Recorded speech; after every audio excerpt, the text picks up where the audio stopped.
એક રાજાનો અંગૂઠો સાહેબ કપાઈ ગયો અને મંત્રીને પૂછવામાં આવ્યું કે આનું કારણ શું.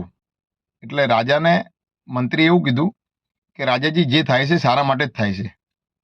આ વાત સાંભળીને રાજાને ગુસ્સો આવી ગયો અને મંત્રીને મારીને જેલમાં પૂરી દેવાનો આદેશ આપ્યો.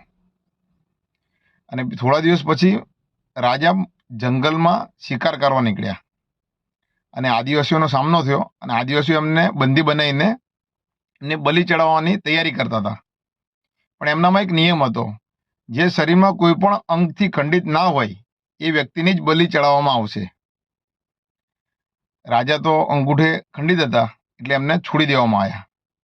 આ વાતથી રાજાને યાદ આવ્યું કે મંત્રીએ ખરેખર જે કીધું હતું આજે સાચું પડ્યું.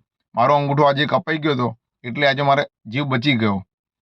તરત જઈને જેલમાં અને મંત્રીના પગમાં પડી ગયા અને મંત્રીને પૂછ્યું કે મારા માટે તો આ સારું થયું, પણ મેં તો તમને મારીને જેલમાં પૂર્યા, તમારા માટે શું સારું થયું? એટલે મંત્રીએ જે વિચાર કર્યો ને એ બહુ સમજવા જેવો છે કે જો રાજા તમને મારી વાતથી ગુસ્સો ના આવ્યો હોત તો આજે હું તમારી સાથે હોત અને તમારો અંગૂઠો તો ખંડિત હતો એટલે તમે બચી ગયા, પણ મારું કોઈ અંગ ખંડિત હતું નહીં એટલે મારી બલિ ચડાવવામાં આવે. એટલે રાજાજી, મારા માટે પણ એ સારું થયું, તમે મને જેલમાં પૂર્યો એટલે મારો જીવ બચી ગયો. એટલે આપણે કોઈ પણ કાર્ય થાય તો એમાં હંમેશા પોઝિટિવ વિચારધારો રાખવો જોઈએ. ક્યારેક ખબર નહીં શું આપણા માટે વહેલું બની ગયું હોય, પાછળથી આપણા માટે કામનું હોય છે.